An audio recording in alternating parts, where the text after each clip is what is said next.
chickens are almost always killed when they stop producing eggs, which, as a 45, nearly 46-year-old woman, I'm about to probably stop producing eggs, and I hope someone doesn't kill me.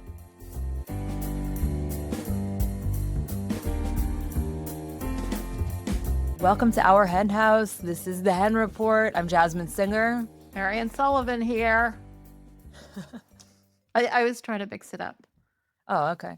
I see you have your Red Wings, your like gay Red Wings. Rochester Red Wings. It's the local baseball team. I have this on because it was the only thing I could find this morning that was warm enough since it's freezing here.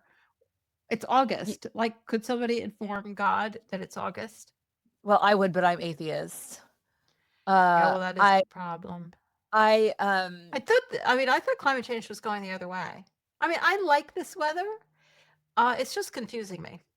Well, honestly, I think that part of the climate change thing is the wild card aspect. No, like, totally. I'm just being silly. Yeah, no, I know. So I just want you to know, one of my recent thrift finds was a Red Wings, like a really cute cropped Red Wings sweatshirt that I'm going to wear to the gay game. We're going to the gay game. We go to the gay game. I don't know why it's a gay game, but you know, every year they have one game that's like gay, so that they can sell sweatshirts. And when I moved here, I imagined myself becoming a baseball fan because I have followed baseball in the past. And I thought, oh, you know, I like that movie, Bull Durham, like the local minor league team. And I pictured myself as Susan Sarandon, I think, getting really involved. And I didn't, like, who cares? I have a hard time caring about sports. Once in my life, I got involved in following sports. It was following the Mets in the 80s. Like, who didn't follow the Mets in the 80s? I followed Mets in the 80s. I was a child. Yeah. And, you know, that was when I used to drink more than I should and go out to bars and everybody would watch the game. It was fun. That's cute. All right. But this is, we're going to talk about now. I don't hardly drink anything. And I have a gay sweatshirt, and that's the extent of my devotion to the Red Wings. It's sad. No, I like to picture myself as someone that frequently I'm actually not. I really want to rewatch the Bull Durham. I want to rewatch that. That's a great movie. Yeah, thanks for that reminder. Some other movie I wanted to rewatch. Oh, I know. For Halloween, I want to rewatch Practical Magic. We should do a Practical Magic showing. Yeah, I'm in 100%, except for the fact that I will be absolutely impossible to bear or by Halloween because of the play I'm in December. Oh, well, we don't have to do it on Halloween. We can't do anything. I can't do that sort of thing on Halloween because I get 500 trick-or-treaters. Oh, 500. No, you like legit get way more than 500. No, it's about 500. I bought 500 pieces of candy in the past, and it's been enough. Though I should probably get 6. But then we turn off the light. It's like Halloween pandemonium around here. So great. Look at us being all autumnal and stuff. I know. It's the weather. The weather. So tell us about last month's Animal Law podcast update. You have an update? I do have an update because if you listen to last month's Animal Law podcast, it was about a lawsuit brought by the Center for Biological Diversity and others, but the lawyer I was interviewing was from the Center for Biological Diversity. And it was about this horrific prison facility that they built in the Everglades, which I hate to use the term, but I will use it. Alligator Alcatraz. Like, they have to have a cartoony name for their horrifying prison. And the whole lawsuit was based on, not on the human rights violations, not that we're not all concerned about that, but on the violation of environmental laws, because the Everglades obviously is a place that literally billions of dollars have been spent to try to save it. And they're just like, just throw it away. It's like horrifyingly environmentally destructive. And they did none of the things that you need to do. Particularly, this lawsuit was pursuant to NEPA, the National Environmental Policy Act. Though the state it was the national one. That there isn't a state version in Florida. There is in some states. And saying that, well, basically, they haven't followed any of the policies you have to follow in order to do this anything that has an environmental impact, like environmental impact statements, which everybody's heard of. They just didn't do any of that. It's the Everglades. Anyway, so it was a great interview, extremely knowledgeable attorney. And since then, the case, it was they were trying to get a temporary restraining order, and they got a temporary restraining order, but that only lasts for a short amount of time. And now they have gotten a preliminary injunction, which means that they have to, I mean, of course, appeals will be filed and who knows what will happen next. But at the moment, they are going to Mm. be forced to shut down construction. I mean, to That's shut amazing. the place down. And I am not seeing this reported anywhere. I mean, I'm seeing it reported that there's a lawsuit, but nobody's talking about the fact that it's on behalf of animals. It's like it's unbelievable. Yeah, So everybody needs to listen to that interview, even though some of it gets a little technical, but really not that much because she was a really good communicator. yeah. And I was just like, how often do I do an interview with somebody who then immediately wins their case? I'll tell you, Seriously. not often. That's so cool. Yeah. I love that. I love the creativity of that so All right, that was a much. long description, but I couldn't help it. So, I don't have anything as exciting, I don't think, but I did want to tell you a little story, which just so that our listeners know, sometimes when I tell a story on our hen house, like I've already talked to Marianne about it, but you don't know this at all. No, it's a mystery. I I want to talk can't about wait. protein. I'm a I little want to talk about nervous. protein. I've had two strange encounters in the last week relating to veganism, specifically about protein. All right. So I've been weightlifting at my gym because apparently you're supposed to do that. And I just ignored that fact, thinking it was for Yeah, other yeah, we're people. all impressed. Go on. No, I mean, don't be, because I have this little age thing that the app tells you how old you Yeah, are with by your lifting, you use these machines that, and I've been to the gym, and all the people who use the machines are they're 90. 60 at No, least. well, I'm glad you said It's not no, no, like no. it's not No. like But this. no, no, no, hang on. But I actually the re It's I'm good. I don't mean to but I'm criticize it. extending myself beyond the machines. That's why I got a personal trainer for 4 Excellent. sessions Excellent. You're my because I hero. want You're my because I hero. wanna You're the person I be wanna be. I'm not trying to be fucking virtuous. I'm just trying to tell you I'm just saying. You don't okay, have well, I'm glad that of all of my attributes, that's what makes me heroic to you. But anyway, so I am pathetic with the amount I can lift. I mean, it really I'm everybody so starts somewhere. it says on the app that my cardio age is 37, which is great because I'm my, mid 40s. And but it says my weightlifting age is 60. And Yeah, but, the fact is you've never really you're not naturally strong. no, I'm not. You have to But work at it. I have had muscle wasting, which is why I started to do this. I'm a perimenopausal age. I've also had muscle Alright, nobody wasting. really cares. Okay. So I decided to do this preliminary 4 session package with a trainer. And it was because I just don't really know what I'm doing. So I go to the gym yesterday to meet with him, and I don't pay yet because he's like, let's just see if we're a good fit. And then if you want, you could pay. Now this story is gonna start off absolutely It horrible. I hasn't just want started yet? it just it We gets have other better. things to talk about, Jasmine. Speed it up. Okay. So he goes, so I we were emailing to make the appointment, and so he saw my signature in my email, and he went to my website apparently, and he goes, "So I see you're vegan." And I'm thinking, "Oh man, like Yeah, who needs okay." this? Right. And I was like, "Yes, I've been vegan for over 20 years." And he goes, "Yeah, it can be really hard to get." And I was like, "Are you going to say protein?" And he was like, "Yeah, the like high quality protein." And I was like, "Well, and Oh this my is true. I god. actually have a Oh my protein god. tracker on my fridge." Um, because I've recently been trying to increase the protein because of the aforementioned muscle wasting, which also goes with not having enough protein, which after 20 years of I see. Okay, after 20 years of veganism, it's the first time it's an issue for me.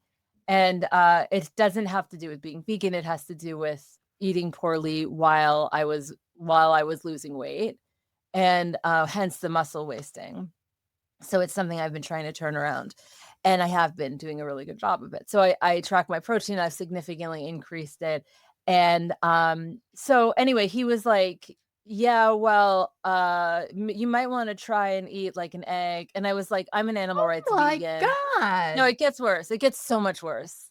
I go, I'm an animal rights vegan. And he goes, I was too for 5 years. It made me suicidal. Oh my god. And I'm Too sitting there bad. like, Well, I I shouldn't just say want that. you to know, I just want you to know that I don't like putting myself out there in this particular way all the time. Like, Yeah, I'm when it's very personal. shy about it, and I don't like conflict, and I don't like if someone's coming to me with All right, who curiosity, cares? that's one thing. If someone's coming to me with, like, defensiveness, it's another thing. So I was like, I co-run a animal rights organization. It's not happening. And he goes, but if you had a friend who had a chicken named Deborah, and I was like, oh, all of Oh my friends who have god. chickens named Deborah. And I was like, honestly, do you really want to go there? Because those chickens come from the same hatcheries. And he goes, no, no, no. Your friend who takes really good care. And I was like, okay, that's not scalable. I understand that everyone who has chickens does not treat the chicken the same. Like, I get that there are better situations and worse situations, but this is not scalable and it's not something I would support. Plus, and you're going to love this, I go, plus, those chickens are almost always killed and not kept as pets. They're killed when they stop producing eggs, which, as a 45, nearly 46-year-old woman, I'm about to probably stop producing eggs. And I hope someone doesn't kill me. Nice I touch. live I said that. And he, like, kinda stares at me and, like, didn't really get it, and I'm like, "Oh, man, this isn't gonna work," I just wanted to learn how to lift some fucking weights, and so he was like, "Well, alright." So that part of the conversation kind of ends, and things got a little better from there, but I will tell you, there's another part of the story that I Oh, have to good. no, I'll tell you about it. It's not vegan related, but I have to tell you about it later, remind me. But anyway, so this was the second time this week that something happened. I was meeting with a doctor, and she was saying that I have to have a procedure, and she was saying that most of the people who she works with who are vegan or vegetarian heal the slowest, and some of her vegans will start eating meat for just a month in order to heal faster, and this was just a few days ago, and I go, "Yeah, well, Mhm. I'm an animal rights vegan, it's not happening." And, I have this theory that vegans actually heal faster. I'm a Yeah, very of course touchy they do. person, Well, I mean, there are other factors other than your diet that but go into how fast you I heal, but, it's nonsensical. and then she was like, "Well, you have to be getting at least 100 grams of protein a day in advance Fine. of this procedure." So I have been. I mean, and it's been Fine, like, that's fine. right. But anyway, I guess it's just the reason I wanted to bring that up is because it's our podcast. We get to complain about things like this on it. And B, I think that this whole protein craze that's going on in the news is Yeah, like it's one more excuse. exacerbating. One It's more it's excuse. like these conversations, I haven't had these conversations in my vegan journey, really. Like, I thought people were over this. I thought that, like, we all Oh, knew where we no, got it's our all the protein. rage. It's all the No, I rage. know protein's all the rage, but, like, being dubious of a vegan getting their protein, like, Oh, what? well, yeah. Alright, can Anyway. we No, I just wanna say one more thing. Speaking of protein, I went to your house to, like, help you with something, except I did nothing and Moore did it all, but, it smelled really good in your house because you had just made juicy marbles, that vegan meat, which, by the way, speaking of protein, it's like 36 grams of protein per serving, and yeah, so I Juicy ate Marbles, your I had the guy on whose name I can't remember. you you I you interviewed him, you weren't on that yeah, interview. I know, but I ate it, I ate your lunch. Well, I bought a And lot. yeah, well, you told me I could eat it, so I ate it. I have to say it was, like, the best vegan meat I swear I think it was the best I've ever had. It was amazing. I'm Like, looking up when I alright. still can't get over it. I really Vladimir can't. Michkovich. He should call Vladimir his Michkovich. he should call himself Vladimir Fomichkovich. He's from Slovenia. They're from the Juicy Marbles people are from what? Vladimir Fomichkovich. Oh god. So sorry I went back to find out what that was. Alright. It was a great interview, it was very funny. In the middle of it, he reveals he's not vegan. Like, Oh we god. really try to Really? check. Though Oh, he's, Jesus. he was one of those people who's mostly vegan, wanted to be vegan, just, I don't know. Maybe Mhm. he's vegan by now. Um, Oh, and definitely. and he was supposed to he like I mentioned, I had never tried it. He's gonna send me samples and he never did. So I've been resisting buying it because it ain't cheap. And you kind of have to Yep. order a lot because, if you order it to be sent, you have to order a lot. So I finally got around to ordering it. It's outstanding, really outstanding. Oh, it's Really, really. insane. Like, I can't even and by the way, they're not sponsoring this episode or anything. No, Like, I I wish wish. they were, They yeah. want to send us money. It would Yeah, be please fine. send us money. But, oh my god, it is Yeah. amazeballs. So Really, good. really good stuff. All right, let's get Oh, let's get speaking of protein, I'm yeah. gonna do a segue. Let's talk about beans. So this Oh. article isn't at all about beans, but beans are in the headline. This is from Sentient Media by Seth Milstein. Where are the dietary guidelines for Americans? And what's RFK's beef with beans? Mm, And RFK, I won't go on. He's gonna run for president. Mark my words. And they're supposed to be God. doing the dietary guidelines. And I mean, they have to, by law, do the dietary guidelines. They have to come out every 5 years. And he promised they would be released before August. August is now almost over. They have not been released. And now it may be at the end of October. And so they didn't like they got an advisor recommendations. This has been a long process, and they have this advisory committee. Of course, the advisory committee was assembled during the Biden administration. So, what are the chances they're going to pay any attention to that? And it had experts on it, so you wouldn't want to listen to them. And the report that they gave in order to use to build the new dietary guidelines are replacing red meat with plant-based protein, specifically to move beans, peas, and lentils, all of which are now classified as vegetables, which they are, but move them into the protein food group because they're vegetables that are extremely high in protein, and to promote them as viable sources of protein, because as we've established through your story, nobody understands that there are plants that have proteins in them, which is insane. And the dietary guidelines, even though nobody ever looks at them in our heads, they're actually important because it's how the National School Lunch Program and SNAP devise their menus. So we're talking about billions of dollars of federal money going into them. And one reason that you know, vegetable protein is so much better than animal protein, and one of the reasons they pointed out is that they contain fiber. Where animal protein is coupled with saturated fat, vegetable protein is coupled with fiber, and Americans are unbelievably deficient in fiber, much more than they are deficient in protein. But he's decided to totally disregard that report. He's going to go from scratch. He said the last ones were way too long because they were over 100 pages, and it's going to be 4 or 5 pages to keep it simple, ignoring the fact that the last ones, yeah, they were long, but they had an executive summary at the beginning that was 4 or 5 pages that anybody could be. Then if you wanted to look at their sources and stuff, but they wouldn't want us to look at their sources because they get them from AI and half of them are hallucinated. Then there's the whole issue of ultra processed foods, and I don't understand what they mean by No one ultra does. processed foods. But some It's of them are clearly purposefully healthy, ma some of them are clearly not. And what he doesn't want in them are seed oils. There's absolutely nothing wrong with seed oil. Well, some people will disagree with me. Additives, dyes, fluoridated water, and ultra processed foods, which is this amorphous category that seems to hold things. And of course, he thinks beef tallow is good for you. So should be fun. Looking forward to what's going on there. Do you think I it's can't wait. purposefully made vague like that? And also so is the hyper processed food thing. I Yeah, think that it's yeah, purposefully so that yeah. people just use that as a Totally, platitude. Ugh, totally.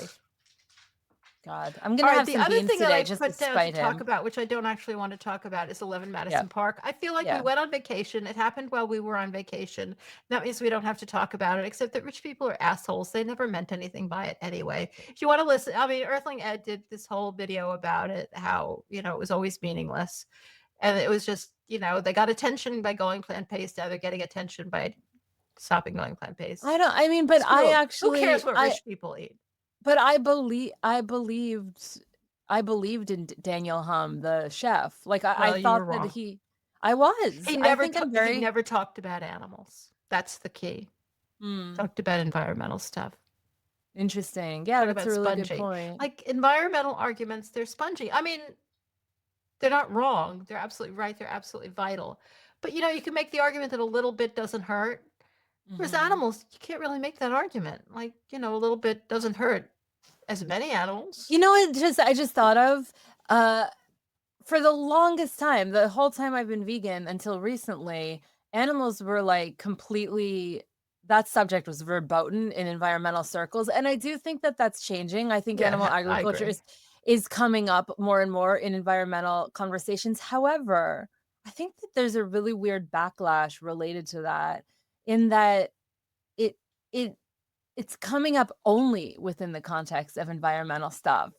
And it's not like the actual Yeah. consciousness, Yeah. sentience, Well, because of the feelings. reason I just said, like the environmental arguments are not as strong for giving it up completely. It lends Right. itself much more to like systemic arguments, like we all have to do it, and one burger is not gonna it's just not as powerful an argument as the animal argument, and so of course they don't like the animal argument. Yeah. Yeah. I totally But agree. it's almost like more of a reason to ignore that fact. It's like Yeah, if you get someone in it's a on really good environmental insight. Yeah. grounds, I wonder if they ever come around to the animal rights grounds. I mean, I don't know. Anyway, let's go on because that's just sad. And yeah, that whole I'm so mad about 11 Madison. Oh, wait, like let me just tell you, I was watching this YouTube video about the minimalist kind of the minimalist aesthetic that a lot of rich people purport having, and it was kind of going behind the scenes a little bit of it, and it was showing some of these like famous influencers that I've never heard of, who they like pride themselves on that, like the white living room with the like two white couches facing each other, and they were like, this couch cost $500,000, and this one, and then it showed like Gwyneth Paltrow in that recent lawsuit she was in, and how she had a minimalist aesthetic in the courtroom, and all these people were like, Gwyneth Paltrow seen with a minimalist aesthetic, and they were like, her outfit cost like more than your I have house, no like idea quite what you're talking literally. about. No, but my point is that you said rich people don't care. It feels exactly the same as saying rich people have a quote unquote minimalist aesthetic, but it's really just the like Yeah, exploitation and I of should say, I don't a think that vibe. it's necessarily true that rich people don't care. It's that I don't care what rich people do because they don't matter. I mean, they don't think straight. Their minds are addled by all the money they have. I mean, I seriously think that's true. They don't think the same way the rest of us do. Mm, And they're just not like we need to change the way everybody eats, not just change the way rich people eat. And changing the way rich people eat is not going to change anybody else. Anyway, okay. I'm not even sure what I mean. And Were you actually, I more think we should kind of excited? skip the next article, but I do want to mention it because it's an article by Kenny Torella about the ultra processed problem and the problems of using that term, and it's a really fascinating article about the completely different approaches that Beyond Beef and Impossible are taking to the fact that they've been attacked so vehemently on the ultra processed nonsense. And I think it's exciting. And, Mm, you know, this article sort of positions it as maybe which one is going to win. I hope they both win because Beyond Beef is going to a very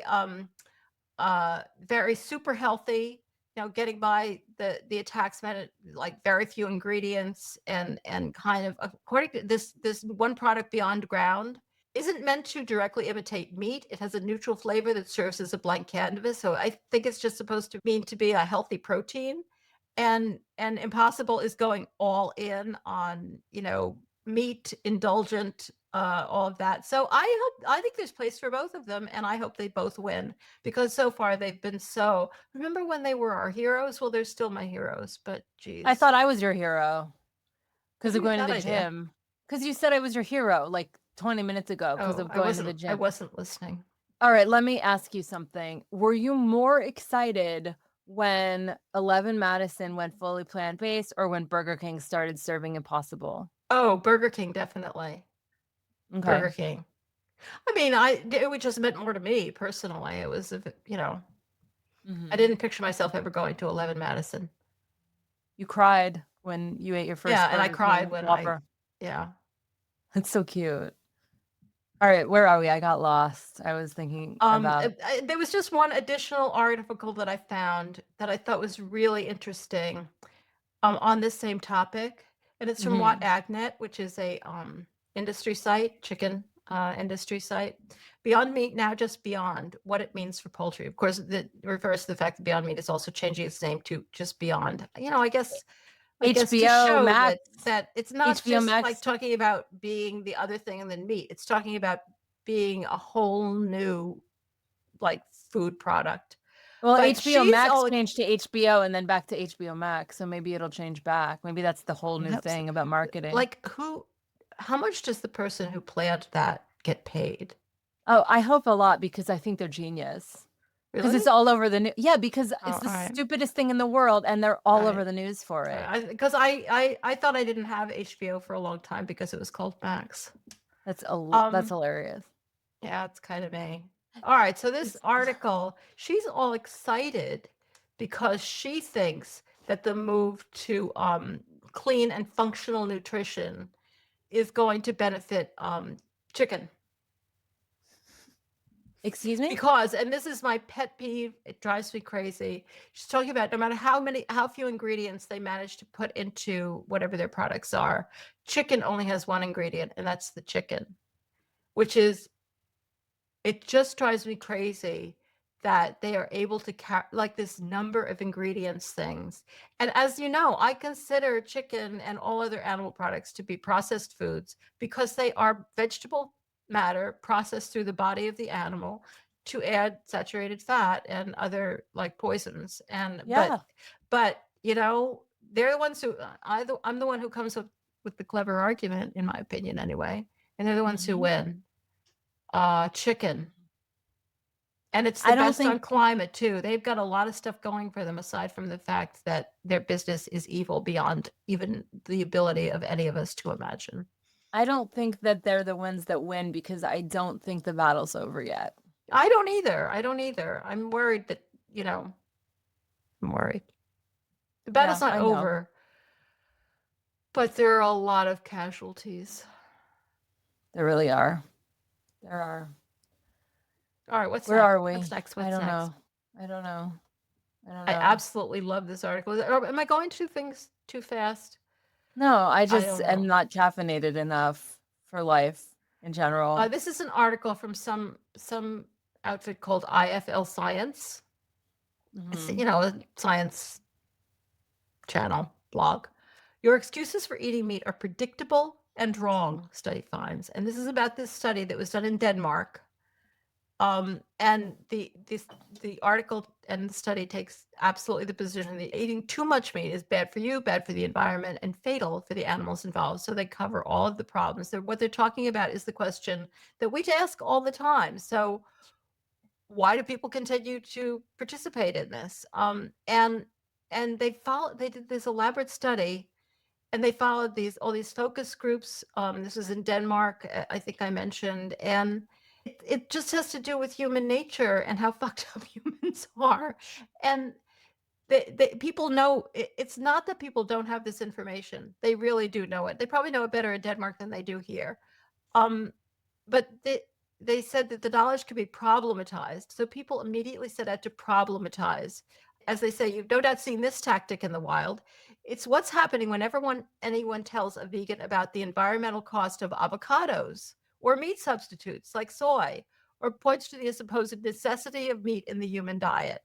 And because they're with each other, they confirm each other that these things are true. It doesn't matter at all to them that vegans don't eat more avocados than they do, um, or more processed products than they do.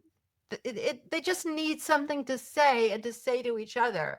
It's just truthful enough, the article says, with the details just obscure enough that for someone already looking for excuses for their meat consumption, it can be elevated to a fact on equal footing with years of scientific research behind it. And so it's not that people don't know, it's that people are always able to come up with excuses to do what they want to do, especially when they're in a group.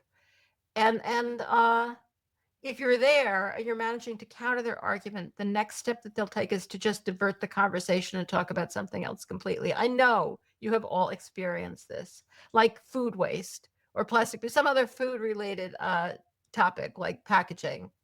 And everybody else who's there will totally agree how important this is, and all of a sudden the conversation isn't about animals anymore at all. So, what do And we and do they only about suggest, that? sorry? Well, no, you were about to get into it. What do we do about that? I mean, don't I feel Unfortunately, the answer they have is that it has to come from leadership, from politicians and authorities. Well, maybe that's gonna happen in Denmark, but I think we have to show leadership ourselves because our leaders are not doing a great job. But yeah. so this was both a very frustrating article, but also like just really, really nailed a lot of the just these tricks that humans have to not face truths that they don't like. I just don't understand why we are making such huge advances with things like AI, which might be the end of humanity, but we can't figure out how to navigate around the thought process of people who continue to back up their unethical, immoral decisions that don't even reflect their own worldview. I just truly don't understand why I feel like we're watching things go down the toilet, like we're watching the flush in like slow motion and we're like, "Oh, look, it's all going down the drain." And we haven't yet figured out how to fix it. It That's where I'm at today. Oh, just call me Yeah, it's a Marianne. dark place. I think we all spend too much time in dark places, but what else are you gonna do? So do you have any good news for us? Uh, yeah. All Okay, right. good. One I about need your it. old hometown, West Hollywood. Oh. They are again at the forefront. They were the first city to do all sorts of positive Oh, things. yeah, the cat decline, banning that, banning fur, Yeah. banning foie gras, like, all of this. I mean, some of it was just obviously just to make a point because there's not gonna be foie gras in West Hollywood, or much fur because it's hot out, but it's still, like, very important to have a city like that making So strides like yeah, that. well, once what one city does it, it's very much it's a whole lot easier for campaigners in other cities to do the same Yeah. thing. And this time, the council has unanimously voted to ban the sale of animals. And of course, dogs and cats. I mean, a lot of communities have done that, but West Hollywood, all of them, the birds, the fish, the I think it's a really important step too because that's separating out dogs and cats as the special animals we care about. I really like that they're just banning it all. So, yay, good That's for, fantastic. I um love it. I have WeHo Pride, baby. That's so great. Any other good news here in um, the world of animal rights? nearly a quarter of consumers, and this was a worldwide study, I don't know how they did it, it's probably a little bit of, bullshit, but, identify as meat reducers or flexitarians. This is really important. A growing Huh. number of people are cutting back on meat or think they should cut back on meat. And I think this is just a starting conversation I think that we need to be having about how well, I mean, not that we haven't had it before, but how we most effectively confront the issue of people who want to cut back on the amount of meat they're eating in a way that is fair to animals. Because, of course, it makes no sense to us. And among the reasons that people do this is because they care about animals. Apparently, they care about some of them, but not the rest of them. I don't, it's so illogical that we have trouble making sense of it. And, it's all or nothing. And that's how I feel. It's all or nothing, and it's all, get rid of all of it. But that's not how it's going. And this is a trend that we need to pay attention to. There are other signs of this. There's this campaign going on in Denver. The mayor of Denver has put out a new marketing blitz telling people to eat less meat. It's in Denver too, like in the West. The ag community is going insane. They hate this. And if they hate something, that is a sign that it is a really good idea. Mhm. This is work, that they fear this. The whole idea that we should eat less meat, and for somehow that works with people. Of course, for the environmental reasons, that's a very powerful argument for eating less meat, but for the animal reasons as well. And also Yeah. relate to this, I just saw this on plant-based news. Oscar Mayer debuts pack of plant-based and animal-based hot dogs for every bun. It's one package, and in one package, they have both plant-based What? and animal-based, and they're separated so they don't, like, touch each other, I think. Um, like exactly, What? we're all like, "What?" What? But, either some people in the family prefer plant-based and some people prefer meat-based, or sometimes you want a plant-based and sometimes you I don't know, like, it doesn't make sense to me, Well, then, but it's I what's I going mean, on. but you know that something like that was a decision that was made after, like, a lot of market research. Oh, absolutely, it's I've Oscar Mayer, they're huge. Oh, So I wish I were an Oscar Mayer this is a vegan trend that we wiener. have to, like, both understand more about and work on our communication. Um, and in that context, I really wanted to talk about this story by Kenny Torella in Yeah, Vox, this an was unorthodox fascinating. idea for solving one of the world's most underrated problems, the Yeah. wonky math of meat offsets. And we have I mean, I've heard of this organization before, it's called FarmKind, Mhm. and they've been, fairly successful, and what they do is they've created the equivalent of carbon offsets, but for meat eating. So when people eat meat, or not when they eat meat, people can donate a certain amount every month in order to offset the problems they cause by eating meat. And, like, at first, one is like, "Oh my god, that's Or you could go vegan. disgusting. That's just disgusting." But then, I mean, the article goes into this in depth, but at the same time, it's quite successful. And animal groups can really use the money because, they're tiny and the world is big and they can really use the money. And this is raising a lot of money. Uh, Mhm. and it's But is barely it started. I mean, I read the article, so I know it addresses this, but the first question that comes to my mind is, do people use this as an excuse to not go vegan? Yeah, of course, there is then the other side of, like, they probably weren't gonna there's no evidence to show they were gonna go vegan anyway, Yeah. but it's I disturbing. It's very disturbing. That doesn't mean it's a bad idea. I'm very torn, and I think that's the Yeah, point. yeah. I I could mean see asking for this for, like, a gift, for, like, my meat-eating brother who lives in Kansas, like, not that this wouldn't be within his budget, but, like, pretending it was, "Hey, Jeremy, can you support this and, initiative for the next I year think as he my might. birthday gift?" I really I do think he too. might, I do too, and he because would not go vegan. I will tell you, he would right, not go vegan. right. But I think that as with any I mean, I don't even know how to feel about this. It's like Jeffrey Epstein donating, to, like, Exactly, anti-trafficking initiatives. exactly. That's exactly right. I always liken, it to child pornography, like the whole question of is there any worth in going vegan? Like, if you stop buying child pornography, it's not gonna stop child pornography.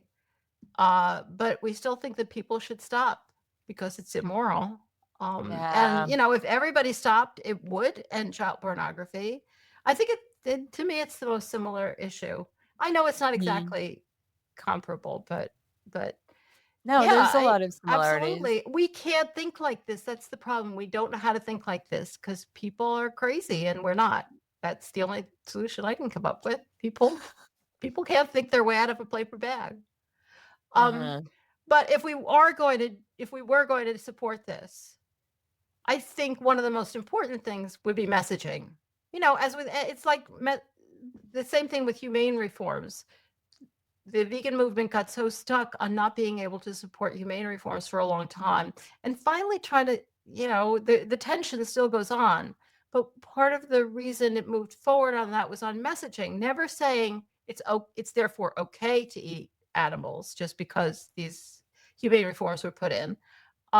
Never saying it makes it fine. And the same would be done, I think, here. I don't think you could ever say that this is a license, a moral license, which is, of course, the argument that is made in opposition to it, to eat meat. We should never say that, even though people will take it that way. Uh, it's just, you shouldn't do this, but if you're gonna do it, this is one way to, like, make up for a tiny bit of the harm you're doing, something like that. Mhm. Which is not Yeah. compelling messaging. I mean, that's the problem, and you want messaging to be compelling. So, I think this article is fascinating, so many and so many interesting news items going on. I think the whole concept of how we deal with, people cutting down, people, like, doing penance, if that's what this is, these are all new ideas within animal activism, or, new ways of thinking about perhaps some old ideas, so I'm glad about that. Honestly, that is refreshing. I don't know how to think about some of this stuff, and I think that is perfectly fine. If there was a sort of binary way of thinking about it, it probably wouldn't create change. So, I'm here for it. All right. Was there anything else? Did you want to talk about any books or anything like that that you have on your well, in I your am planning on ever-growing pile? the plan is to interview Carol Mithers about her book, Rethinking Rescue, in the near future. So if Mm. anybody is interested and wants to, the book looks great. I haven't read it yet. If you want to read it before the interview, I would suggest that. Of course, last week, was it last week? I interviewed, yeah, Will Potter, and I would highly recommend his book, Little Red Barns. And of course, if you're a Flock member, you should have gotten his reading from the book in your email on Monday. And Yeah, that's it's a great interview. this Really isn't about amazing book. yeah, a really moving interview. Tomorrow's interview is the August Animal Law podcast, with Christopher Berry of the Non-Human Rights Project. We'll be talking about this kind of obscure little case from Brooklyn Trial Court, and which, it could really change the whole way the law works, when it comes to why can't you sue anybody when somebody, like, harms or kills your companion animal? Like, what is that all about?